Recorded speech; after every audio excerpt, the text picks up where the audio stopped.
Growing up in Jersey is one of the best things. As you can see, almost everybody from Jersey is very prideful. We stand for something. Athletics runs Jersey, whether it be football, basketball, baseball, lacrosse. Primarily football. The North Jersey football is some of the best football you can get in the country. The league I actually played in high school was the best league, has been voted by multiple recruiting websites, Rivals, ESPN, Max Preps, as the #1 high school football league in America, the Big North League. It involves Bryant Catholic, Don Bosco, St. Peter's Prep, St. Joe's Montville, and all schools that produce great college athletes every year, and most importantly, better people. My childhood was amazing, actually. Every experience that I had made me a better man and a better person. I come from a family who was not given everything growing up, who had to work to get every single thing. Start from my grandfather and my grandmother on. Grandmother raised in Newark, high school in Newark, did everything in Newark, New Jersey. Mother and father raised in Newark, raised in Irvington, and everything they got, they had to work for it, and it came to fruition because they instilled that in me. Everything I seen growing up in an urban area, everything I seen taught me lessons, gave me street smarts that I use in the world today. I'm what they call a tweener. So, obviously you can see I'm a big boy, but I'm not that tall. So I was torn between linebacker, D-tackle, and fullback. Schools did not know where to put me. They knew I was an athletic kid. They wanted to have me on their roster.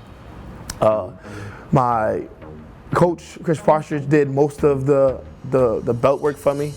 And Johnny Westervelt and Coach Fine. Every coach, I went to schools, visited different schools, and they were all amazed at me, because when you see me in person, the film doesn't match up, because I move fast, I move well, and I'm very athletic for my size. So I visited Lafayette, visited Temple, visited Bryant, visited Stony Brook, visited Rutgers, and those were all my officials, because you only get 5. And my host at Bryant was Chucky Wingate, somebody I knew my whole life, because he played in that league with me, both leagues, and I had an amazing time. Then I come to Bryant, I meet Coach Jones, Coach Jig, and Coach Fine. Those 3 men also had a big impact in my life. Not one of them lied to me. Not one of them. Every single coach in recruiting lies. That's just facts. They tell you what they want you to hear to get you to come to their school. Coach Fine, I say this to everybody that ever comes to Bryant. He didn't lie to me. He told me to my face. He said, look, you're going to be one of the best players we ever had here, but we're not going to start you right away. We have a senior that worked, and you're going to have to rotate.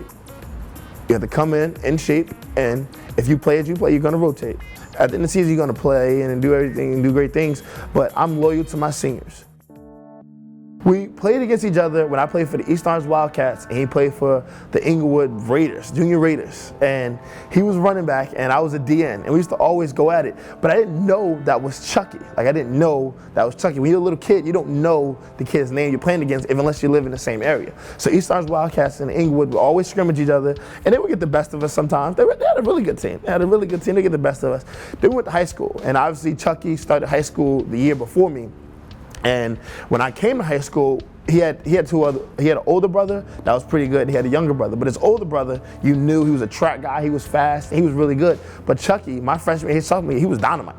He and his kid, Shannon McAvoy, did everything for his team. So you had to know Chucky. You got this little kid wearing number 1 running around.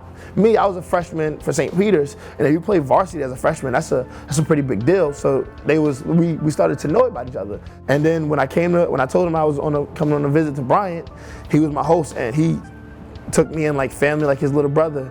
And since then, I haven't been close to anybody other than him and Patrick Kinney at the school.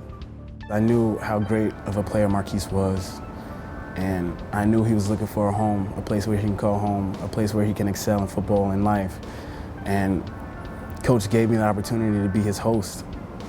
And I thought to myself, I gotta get this guy to commit. He has to play here. Like, I have to be able to play with this guy. He's a very passionate guy. So, you know, whatever he needs, he comes to me. I see him as a little brother. And whatever I need, I know I can go to him, and he'll take care of it. So, I mean, our relationship has built stronger and stronger as the years, moved on. We actually live together now in our townhouse. And all we do is just talk about life, and talk about life after Bryant, and talk about football, and